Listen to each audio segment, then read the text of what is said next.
in the last episode. How would you like a spot in the Primogen? Oopsies. And let the vampire story continue. We're the Harvard Warlocks. No, they wouldn't dare.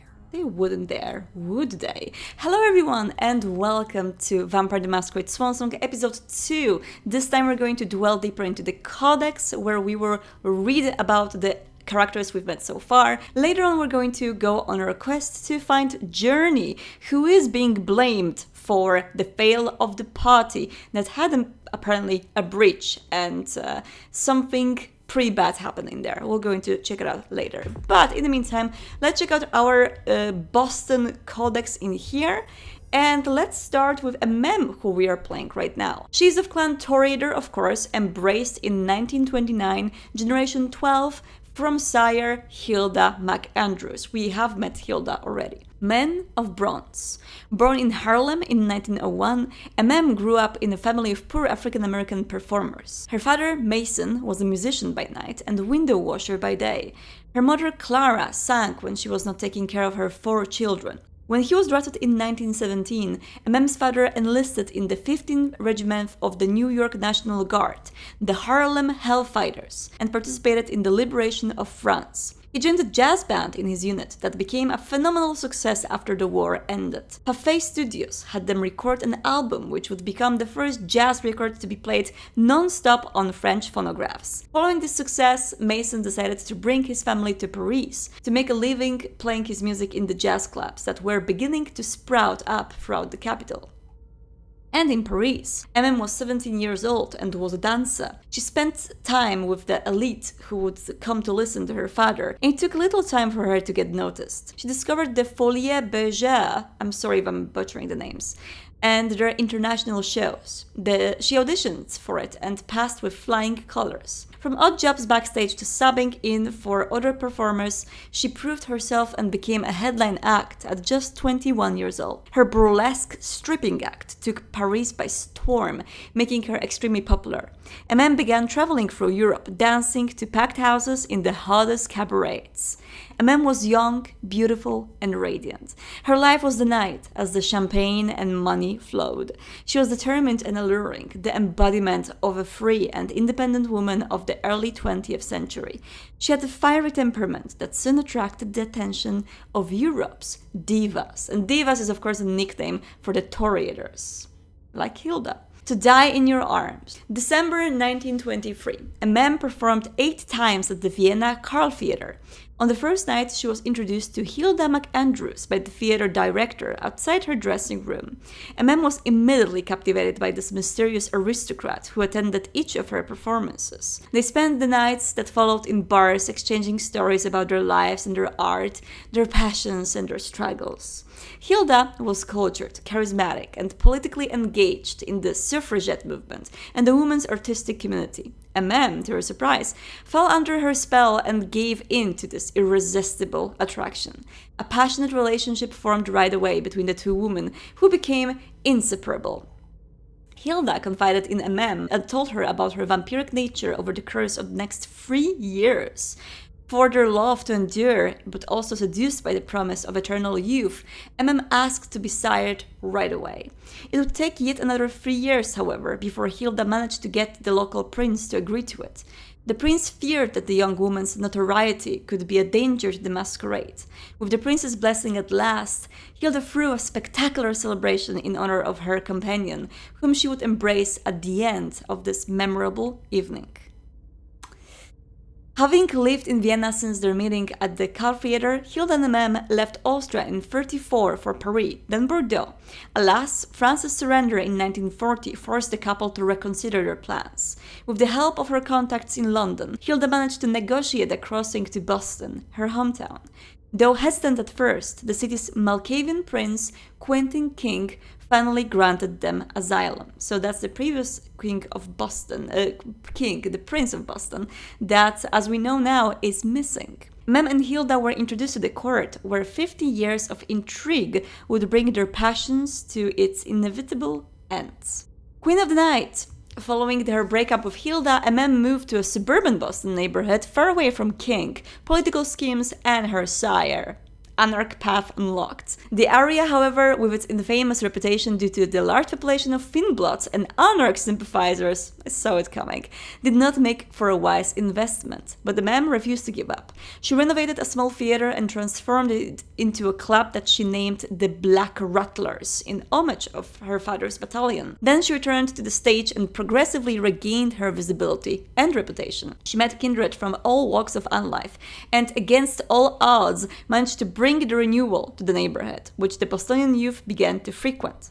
The Black Rattlers grew more prominent and became one of the city's leading clubs, where anyone was welcome regardless of their clan, faction or origin. In 10 years, MM had managed to create a zone of peace, where vampires from the Camarilla and Finnbloods could sit together and listen to the finest jazz. It was here that she met Hazel Iverson, the new prince. Charmed by the venturous temperament and ideas, MM sympathized with Iverson, who claimed the throne of Boston in 2014. Although the departure of Quentin King and his hordes of minions delighted MM, she still obstinately refused to return to the court. The only thing that mattered to her were her clubs. She had 3 now, clubs with a growing social and political power that Hazel had not forgotten. I really like this background. It gives us a lot more insight into MM. We're going to get into Galeb and Leisha once we will play them, so I will read them then.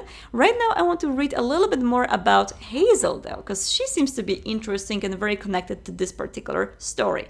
So she's of Clan Ventru, 41 embrace date, generation 10th, sire Nathan Appleton, we haven't met him, we don't know who he is, and child Miley Sellers, I don't think we've met her either. Hazel was born in 1901 to Scandinavian parents. Her father relocated his maritime freight business to take advantage of the United States' advantageous taxation system. His business prospered considerably there, and in just 15 years he had built his fortune. His daughter undertook her brilliant studies in business and economics at Harvard. In 1920, despite the limited education opportunities for women there, Hazel convinced her father to move into the world of banking. She quickly showed a certain astuteness in the subject. She invested in a risky but highly profitable markets with an instinct far beyond her age, a typical Ventru. She naturally drew the attention of investors and rival banks who went so far as to assassinate her father in order to undermine her. Wow, that's dark. The police and the justice system proved to be complicit in declaring his death a simple accident. Hazel found herself alone in charge of the Iverson Empire at just 38 years old, with no allies to speak of. The isolation pushed her to accept a meeting with a group of wealthy Boston financiers in order to ease tensions and competition. In actuality, Nathan Appleton, a deceased textile mogul, had set a trap. Against her will, he brought her back to unlife on her knees, sparing her no humiliation. Appleton embraced her out of her pride, not to be outdone by a woman on his own turf. Immediately, he neglected her and abandoned her to her own unlife. God damn Ventru! Hazel discovered on her own that she was undead. To protect them from the monster she had become, she needed to distance herself from those she loved, her mother, her family. She even considered ending her own life, but surrender was not a part of her vocabulary. That is a dark background, damn. In time, thanks to her determination and her sound investment advice, she eventually gained the acceptance of the court. Hazel planned her revenge and methodically gathered information about her sire for years. In the end, she proved to the prince that Appleton was double dealing with the British. Quentin King had no choice but to launch a blood hunt of the traitor, so as not to be accused of being spineless or collaborating with the invaders. I wonder if Appleton was diablerized. Hazel had planned for everything. Her ghosts were already holding Nathan Appleton captive at his residence. She did justice herself by making his head fall onto the rug. No diablerie? Come on, Hazel! Why wouldn't you just get some more power with the Bloodhound? You could do that. But I get it. She was the typical Ventru. I played the Ventru like that. Maybe some of you remember. That will not diablerize, because that would mean that you need the other's power in order to be successful yourself. And you want to be victorious on your own because you are this proud. That's the typical Ventru thing in my head. She spared the unlife of his bodyguard, Delson. Oh, we know that guy already. Who since that day became her shadow as a token of gratitude. She has since earned the distant respect of many. I see. The resistance, her relationship with Quentin King grew strained over the years. The prince's submission to the British colonists, combined with his outbursts of madness, prompted Iverson to conspire with a group of dissenting Licks, the Kindred of Liberty. The secret organization worked in the shadows to bring about the downfall of King and his associates.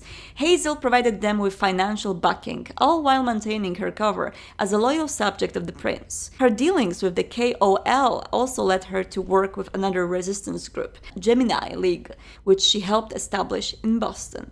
And finally, she got her revenge. When the elders began to give in to the beckoning, so that's the term, V5 term specifically, in which the elder vampires start to give in to this mysterious feeling appearing inside of them that pulls them to the war in the East, the War of the Elders. And so this also means that many of the elders leave the domains, leaving them free for the younger kindred to take power of. There was a major shakeup among the powerful and ambitious kindred still left in Boston. Hazel aspired to carve out a place for herself, but she did not expect that in 2014, the remaining members of the Primogen would offer her their support to allow her to claim the position Quentin King had left vacant at the head of the domain. So Quentin has succumbed to the beckoning, it seems, huh? Though she seized the opportunity without hesitation, she remained suspicious of those who had relinquished the power to her.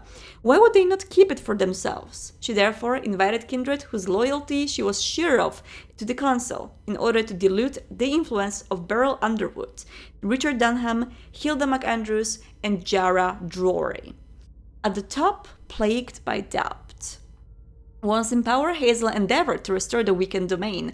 Learning of Dr. Dunham's research on Vitae, that's something interesting, we're going to learn about that later, she saw at last opportunity to bring Boston back to its former influence and glory. If she could find a way to store the enhanced blood, Boston would become the center of thriving blood market. She drew upon the Jean Siaka's thaumaturgical knowledge, but the research necessary to develop such large-scale production led her to ally herself with the Hartford Chantry. We've heard them already. The bartender was speculating whether they are the ones who caused this party to flop. I wonder what's the truth. We're going to find it out later. With which Boston had long fought against the British occupation. This alliance would take time, and it would create fear and jealousy. Thanks to a premonition from Leisha, there we go, our protagonist, Hazel avoided an assassination attempt, as well as all manner of political unrest. The further she advanced in her discussions with the Chantry, the more the feeling that someone was trying to bring her down intensified. Someone wanted to see her fail, she was certain of it, but it could have been anyone, even one of her closest supporters. Leisha's visions offered her a way to find out and a means to defend herself and find new support as she played on the conflicts between those who would threaten her crown. In spite of everything, the negotiations came to a close. A party was to be held tonight to celebrate the unification of Boston and the Hartford Chantry, the consecration of Hazel Iverson's power. And it went wrong because she was right. There is someone who apparently wants to see her fail, as it had to be somehow made happen by kindred, right? Or maybe as I was just this smart. We'll find out later, but Hazel seems to have a very interesting background as well, and I like these tidbits. They are plenty. There's a lot of text in here to read, but they do give you a background which might be useful for the investigation later. We're going to read more about Hilda as we interact with her later on, so I'm going to go back to the codex to read more, not to overwhelm you with too much text, but I think the start of these two is a pretty good starting point. So let's go back to the gameplay and find ourselves a little vessel away from prying eyes. There must be some kind of a booth here, right? Yes, ma'am. Okay. She seems to be enjoying herself with a little vessel. Okay, all right, all right. Can I peek? Can I peek?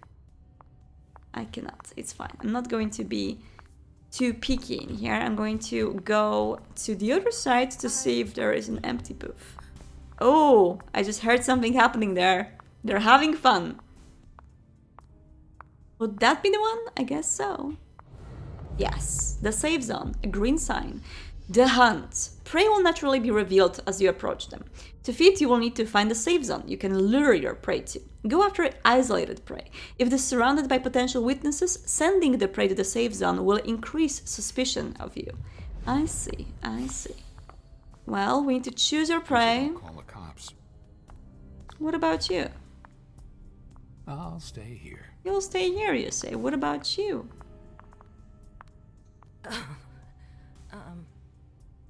Hi.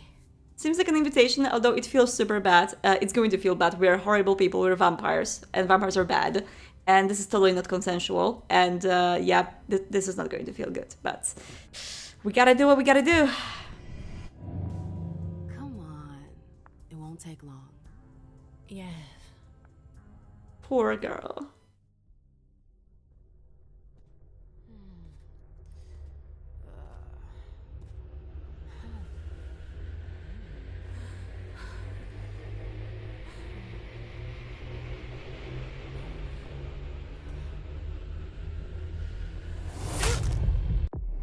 That was a very aggressive bite, ma'am. Vampires use their powers to charm or subdue their prey and satisfy their hunger. When feeding on prey, you can control the amount of blood you take. Press and hold the button to increase the amount of hunger eliminated. If you do not press the button, or if you do not release it before the bar is full, the prey will die, drained of its blood. Killing prey will increase suspicion. Mortals will be under guard, while vampires will question your respect for the masquerade. Alright, let's keep button. Let's do it. Enough. Okay. That was very quick. You gotta be very careful about this one. I think she's fine. She makes sounds, so she must be fine. Oh, that little laugh. The hunt. Resonance. Some prey, their blood emotionally charged, have a resonance that your character will earn after feeding. At the end of a scene, a resonance provides an experience bonus for the corresponding discipline. If more than one resonance is acquired during a given scene, only the last one acquired is saved. You can also do a second bite. If your prey survives, you may feed on it a second time. However, this will cause it to die and increase the suspicion. We do not want to do that. I definitely don't want to feed again. We are trying to be good people here. All right, Jay. Where are you hiding? Actually, when I was streaming this game yesterday, I was playing this beginning chapter just for the people to see the first hour of the game. I killed the victim, and when I went out here, the bartender actually talked to me and was like, hey, you weren't supposed to do that, but I let it slide because, of course, it's Elysium and, you know, accidents happen. So, depending on your actions, a lot of things may happen around you, which will be different than in this playthrough. It's quite interesting how some small things branch in this game in a variety of ways. Can I talk to you very quickly again? What a shitty night. Do you think the code red will last much longer? Hope not. The faster I get out of here, the better. What? And Mem Lewis, the Black Rattlers Rose, is afraid of a handful of politicians? God, no. Fine. Let me know if I can do anything for you. So, because we read that biographical data, we know already that the Black Rattlers is her club. So, good to have that knowledge before we actually get to know people more. I'm looking for Journey. I'm supposed to find Jay. Do you know if she's done talking to April? Huh. Good question. I saw her earlier, but she wasn't with Miss Bosley. She went into that alcove on your right, but that was a while ago. Thanks. You might want to avoid hanging around with her, you know? I've heard stuff about her. I know, and it's not true. She didn't do anything, all right? Fine. Sorry. Did you need anything else? The prince has a floor all to herself. Miss Iverson has the top floor all to herself. Yes, that's where she's got her office for hearings, as well as her personal quarters. Miss Bosley is the only one who has access to them. There is a surveillance unit. I heard the prince put together a surveillance unit. Yeah, the cave. Mr. Leto and his team spend their nights there. It's just below us. But don't even think about going down there. It's only for sewer rats. Yeah, I would stand out a little bit. So, but I really hope we can sneak there later, because I like Nosferatu. My pleasure. Come back anytime you want. If I ever wanted to like have expansion to this game or something like this, I would like it to be a Nosferatu protagonist, so you can actually play as one. It'd be really nice. Can I help you? Have you seen Jay? I've got to talk to Jay. You haven't seen her, have you? No, you should ask April. Mm-hmm. It's a good idea. Thanks for the advice. We absolutely should ask April, because April was the one that told Journey to come with her, and it was clear that she had some kind of agenda in there. It was like, Emma, you go to Prince, Journey, you come with me. So I feel April was trying to cover for her, but maybe not. We'll see. Do you still work for April? Well, aren't you rude? My loyalty is with the court. Seems like Bosley's leading you around by the nose, though. She's got some extra responsibilities, sure, but that's it. I have my own agenda. I'm not surprised.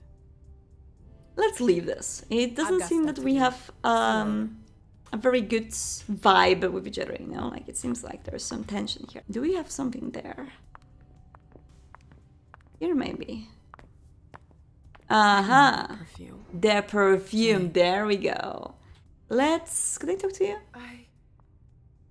Shit. Alright, I see. It's not your best night. Let's check this thing. That's Jay's scarf. Jay's scarf. Alright, let's use Auspex.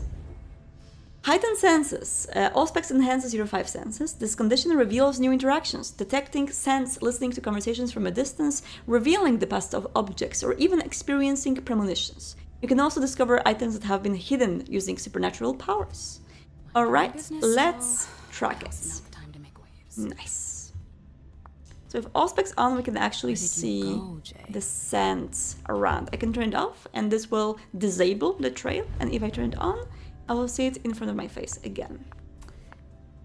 The activation of Auspex, I don't believe it costs any hunger, but actually using Auspex on items uses your hunger. So that's that's why we have a little bit higher hunger right now. Maybe we can talk to Dejan on the way and see if he has the guts to say I'm sorry after he yelled at me. I'm sorry. Oh, okay, that's nice. I'm just a little edgy tonight. I know. This isn't the first time we've gotten in a fight over nothing. Your child, Imani. She was there. Still no news? No. Radio silence. Imani was Hazel at the refuses party. to talk to me. I spent months kowtowing to those Hartford assholes for this agreement. If she has the info, now's not the time to hold it back. These Hartford guys. How well do you know them? Well enough. I won't let things end like that. I see. So Dejan's child is on the party that got busted, and it got probably busted in a very bloody way. Code Red definitely, indicates something very, very bad happened. So we do not know the details because we, haven't seen the party just yet. But we know that probably something bad happened with Dejan's child. There's literally no news from her. Any news from Jay? I'm looking for Journey. Have you seen her? No, I'm sorry. I assume you've already tried her office? What do you know about the Chantry? You told me you knew the Hartford Warlocks well. Yeah, some of them. I was in touch with their representative, Deneb. He was supposed to replace me on the council. You're leaving us? Not really. It's part of the agreement with the Chantry. Deneb and I were supposed to switch places. Why was Hazel doing business with them? She had plans for the blood market in the region. We were meant to be in charge of supplying high-quality blood. They were supposed to take care of stabilizing it, or try at least. That's nuts. Has anyone ever tried it before? Never. Stabilizing the blood. That's why I'm worried. I don't About give a shit about resonances? Hartford, but this project is really important. I understand. I am going to leave, but I see... I'll leave you to it. I've got to find Jay. If I see Journey, I'll tell her you're looking for her. I see there's some, animosities in between the various Tremere. I believe he's a Tremere. Let me just check it out very quickly to make sure I am not telling you wrong things. Dejan. Of course, Clan Tremere, date of race 98, generation 9. That's a pretty low generation. Mister, you're pretty powerful. Marie de Richette is his sire, and the child is Imani, that we know is in the party. Dejan had a passion for the occult. He was working in a record shop when he became acquainted with Marie de Richette. This kindred had fled Hartford after being sentenced to final death for receiving the embrace from a Tremere vampire without the approval of the city's prince. Oh, so there is some Hartford connection here. She joined Marcel, the Prince of New Orleans, and specialized in voodoo rituals. In 1998, she decided to sire Dejan because of the exceptional aptitude he showed for this art. To deepen his knowledge of thaumaturgy with the other chantries, he decided to go on a journey that was the same as the one Mary had taken when she was younger. On his way to Salem, Dejan made a stop in Boston, and Hazel Iverson asked to speak with him. She sought new supporters to counterbalance the power of her primogen. We heard that from Hazel's description already. She earned Dejan's trust by revealing that she was aware of his origins, his bloodline, and her banishment from New England. She promised him her utmost discretion if, in exchange, he joined the Boston primogen and kept her informed of their every action. Dejan accepted on the condition that he be allowed to train with the Sisters of Salem as he had initially planned. The warlock was very well received, in particular by Richard Dunham, who has conducted secret research on blood and was delighted by the insight the thaumaturge would provide. Dejan would negotiate the agreement with the Hartford Chantry on behalf of Hazel, not only because she was his prince, but also to exact his revenge on those who had punished his sire. I see. So Dejan has a past with Hartford, and it seems like he's not very much into them, and it's Tremere versus Tremere yet again, as usual in vampire history. Good to know the background. And let's go here. Underwood and Fang. Underwood and Fang. Zora's ears must be burning. That's Bazori's child. Hi. I didn't think I'd see you again so soon. Did you want something, perhaps? You haven't seen Journey, have you? She's not here. It would be a shame if you showed up too late. He's like, it would be a shame if you died. Well, it doesn't seem like I can do anything with him. Oh wait, I can actually intimidate him. Let's try this. I need to use a lot of my willpower for this, but I'm definitely going to do it. Let's go. Success! There we go. Watch it, Beryl. Come on, I was just kidding. I was just pulling your leg. I don't know anything about it. Oy, oy, oy. Say hi to Hilda for me when you see her, will you? What an asshole. We're good. I must be going. I asserted dominance on Beryl Underwood, and I'm happy about this. And I get a dialogue reward for winning this confrontation. We do have, let me just turn my aspects very quickly to see if there's anything interesting here. There's a trail. Oh, there's something, a note in here. Dear all, please don't forget that if you have any issues with the archives, you need to contact Lazarus, not me. Thank you. April. Okay. The archives, you say? I need technology here. I could swipe a card though. Maybe we can find a card later on.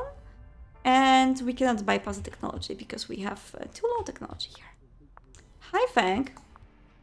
Hey, Fang. Good evening, Miss Lewis. Call me ma'am, please. Did you come with Caleb? Yes, but he's so very busy. So very busy. You didn't happen to see Journey, did you? I'm sorry. I don't know everyone's names yet. You're being very diplomatic, Fang. Very, very diplomatic. No papers here that are of my interest in any way. Can I use aspects here to eavesdrop on these guys? Kelton I and can. Lazarus. I can. I smell gossip.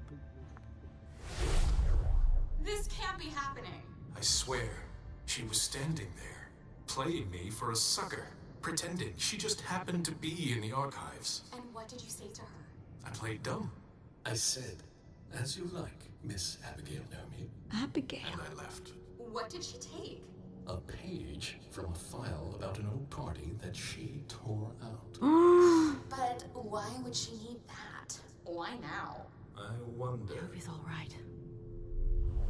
Well, we totally need to go to April and ask about that. We should go to Abigail and ask about that. I wonder if she will tell us. Wow. We are hungry now. We probably should get another vessel if we can.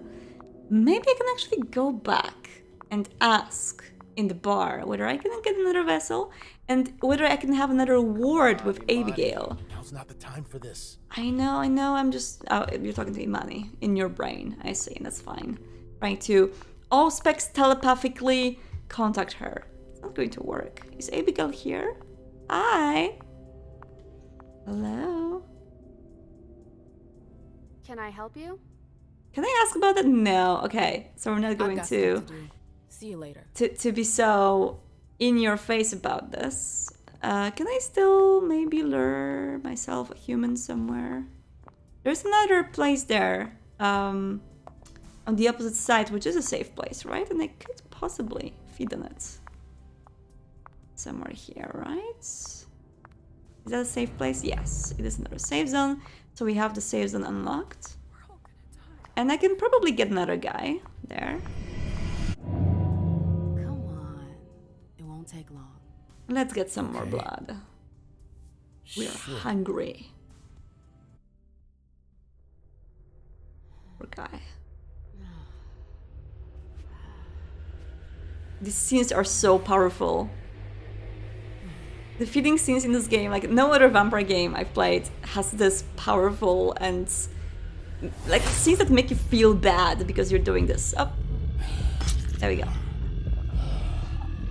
Like, I feel bad doing this. Like I'm a bad person.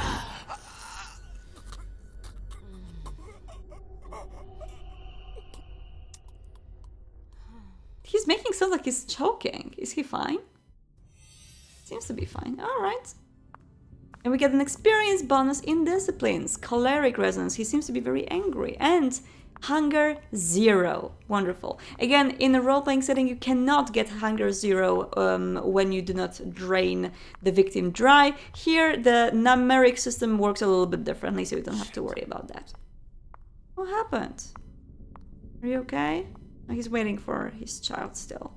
I feel bad for the guy. If you are a good sire to your child and you actually worry about your child, it definitely feels bad to experience this. Can I enter one of these rooms? Ah, Abigail, I see. That's her office. What is this? Recover deleted messages. Wow. Message from Hilda Andrews. Abby, can you confirm that it's safe to come to Eversense? I'm waiting for your reply. Next, previous. From Keltum Hamdan. Where are you? I've been looking for you everywhere. From unknown number. Code Reds.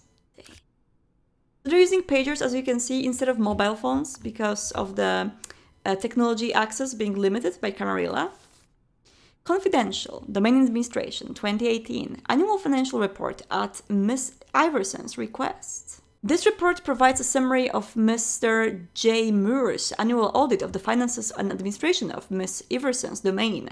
The data provided by our wealth manager leads us to conclude that the accounting year was balanced for this year. The absence of any substantial profit is explained in part by the investments made in the development of the Red Salons, namely, development and expansion of the Red Salon on Cellar Street, owned by Dr. Richard Dunham, purchase of lab equipment, refrigerated cabinets, decoration and expansion of the bar area, investment in Dr. Dunham's research, external laboratory expenses, specific mortal test subjects, oh wow, purchase of several real estate properties for the expansion of the Red Salon chain.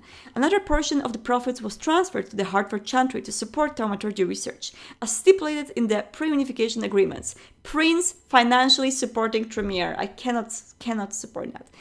Mr. J. Murray reported that in July he had requested a detailed account of the expenses incurred, which appears to have corrected some of the occasional excesses in their estimates. In this respect, we would like to emphasize that given his success in protecting our interests, it is strongly recommended that Mr. J. Murray's personal protection be maintained for the coming year. I see. So Moore is a ghoul, of course, who is the mortal that deals with vampires' businesses. Expansion of the real estate portfolio in the neighborhoods adjacent to the domain. Mr. J. Moore has managed to convince about 30 owners to stagger the acquisition throughout the year. The projected investment is 60 million with an actual value of 82 million. development of the red salons, continued investment in Dr. Dunham's research, but with the establishment of a financial administrator in the person of Mr. Underwood to manage the financial aspects of the sites. So this is important. Dunham is, his investments into Dunham's research are controlled by Underwood right now. It's something that we probably should remember, because that means the chemistry between these two characters is going to be different. Continued funding of the Hartford thaumaturgy research. On this subject, Mr. J. Moore recommends that the unification agreements with the Hartford Chantry stipulate that this research be relocated to Boston following the signature of the agreements. In fact, he thinks it is preferable to monitor the amounts involved as closely as possible. I do agree. All right. So if something happens to Moore, we have maybe a reason here. A map of Boston, I see. What do we have here? Battery's dead. Battery is dead in the laptop, huh? And there's something here, huh? Read notes. This page was torn out. I need your help. Meet me as soon as possible in an alcove. Alright. I see. Find where this torn page came from. Well, it has to be in the archives, right? She tore the page from the archives. That's what we've heard. We can open this. Oh, I'm playing with fire. If someone spots me... Guy's coming here. If someone spots me and then the girl is just walking. History of the Jefferson Library. This library was closed in 1945 following the construction of the various university campuses. It was acquired by Miss Hazel Iverson in 1946. In 1916, Miss Iverson ceded it to members of the Gemini League, a resistance group fighting against English oppression from the cities of Hartford and New Haven. Since then, the Hartford Chantry has moved in, discreetly at first, during the reign of Quentin King, and then openly since our prince, Mrs. Iverson, took the throne. The transfer of ownership was made official in 2014. This gift is a strong signal sent to the warlocks by our prince. This place fulfills the rules imposed by its new owners and is an extension of the Hartford Chantry's domain. Our prince does not have jurisdiction there, in the interest of cordial and diplomatic relations. Any kindred who enter the premises uninvited will be subject to the laws of the Hartford Chantry. The prince has informed the court that of the risks involved in going to the Jefferson's library without approval, even though relations with the Hartford Chantry are excellent. I see. So if we were ever to go to the library, we would not be under the jurisdiction of the current domain, so it would be probably highly illegal and dangerous. Great. We do need more technologies in order to check out the deleted messages. I really want to read them now. Can I use cheats in this game? Can I just cheat my characters to be... I've gotta hurry. I'm not supposed to be here. I know you're not, but it's fine. It's gonna be okay. Examine. That must be the card they used to open the archives. Yes! We can go to the archives. Let's take it. Take it. Good. We need to find that torn page. The book from which the page was torn. Consult the sheet. Provincetown Library. Maybe some old books on the First Kindred. Boston Public Library. Still have some unexplored archives. Taunton Public Library. Some works forbidden to the public. Undetermined nature. Jefferson Library in Boston. Probably some very rare thaumaturgical archives, but access is risky. Woburn Public Library, unexplored archives. Cambridge Library, 2 ancient tomes on the history of Ventrue in Boston. Interesting. Is he coming? No, he's still talking. It's fine. We're good. No one is going to try to get us. Take a look. These books are gorgeous. Oh, I do assume so. Must have paid a fortune for them. Alright, so we do have... see, if we were just going by the sand, we would miss all of this. So that's great. I'm going to go here too. What is this? Journey! Oh, that's your bureau. I hope you didn't forget anything, Jay. Venue reservation, venue setup, invitation sent, lime reservation, red saloon vessels, scene with Dr. Dunham, servant security, 2 more needed, food for vessels and servants, check with Abby, check the level of secrecy, Jara. Okay, I see, interesting. Grant not dead, I see that you are having a lot of fun in here with your musical tastes, girl. Technology, we cannot recover the search history right now, we can consult them. Maybe we can get some perks that is going to heighten our technology for this one. From Jara to me, maintaining order. I ask our retainers to arrive before sunset for more discretion. Jara to me, need confirmation, I'm still waiting for that paper. Her last message to Abigail. I need you to track down the file on the 1998 solstice party. Page 3 should be of interest to you. So that was the torn page we've seen, right? And we need to check out this book in the archives. I wonder where they put it. That could be of interest to me. Yes. Look at the picture. Is it Kala Sa? Is it Kala Sa? They always got along well with her sire. I see. Lucky bitch. Lucky bitch. Alrighty. What do we have here? We took something. Club business cards. Consumable. We'll check it out. Guest list. Ooh, well, that's important. I need to, like, can I screenshot this using my phone? Because I am too busy to do the do the screenshots. Let's do it this way. Okay, it's fine. All right, I have it saved. So I can consult it very quickly because I don't want to go to the second screen and do that. Okay, I know it's weird. It seems like old person screenshotting the screen with her phone, but it really helps to have everything on your phone, okay? And to consult it when you're like on the toilet or something, okay?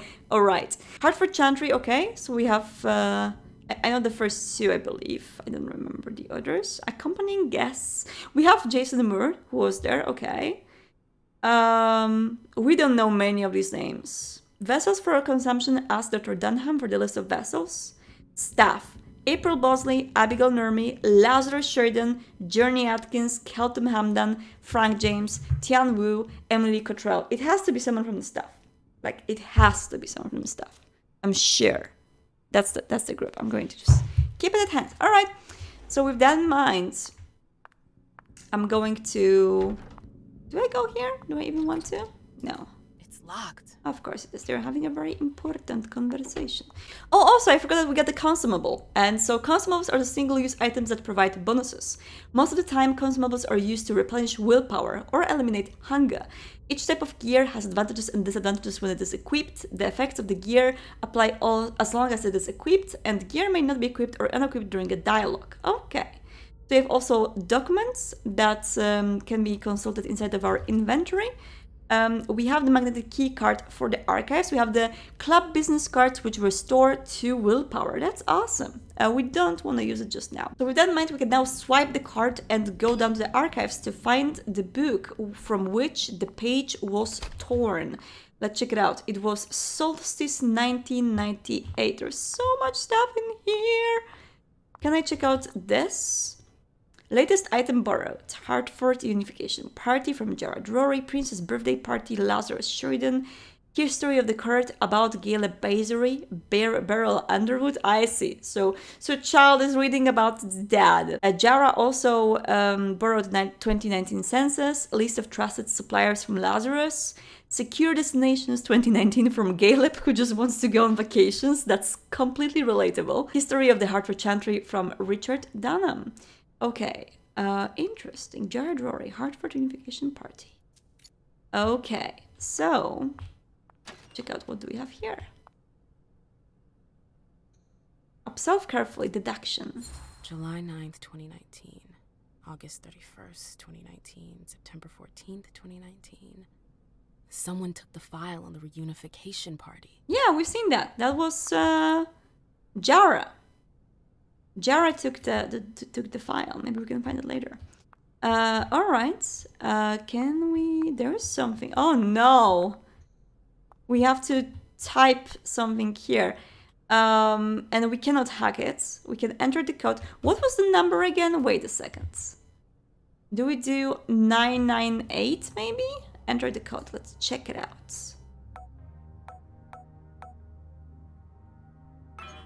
Incorrect. All right. Well, it seems like we have to find the clue about this somewhere else. Is there anything else open here? First tradition, the masquerade. Second, the domain. Third, the project, the accounting. You know this if you know Vampire the Masquerade lore. If not, I recommend catching up on them anywhere. They should be on the unofficial wiki somewhere as well. These are the basic tradition of the Camarilla. And we have the traditions. Entry unlocked now. What do we have here? Oh, something here. Check it out. Solstice Party Archives. There we go. That's not the same, right? We need 98, don't we? At the request of our Prince Quentin King, the winter solstice will be celebrated at his home on the 21st of December for the entire night. At his behest, the celebration will be inspired by the Roman Saturnalia, and he wishes that each of his guests invite mortals or servants to sit at the table. Invitation message by our prince. Your esteemed Prince of Boston, Quentin King, does you the distinct honor of inviting you to the winter solstice celebration at his home.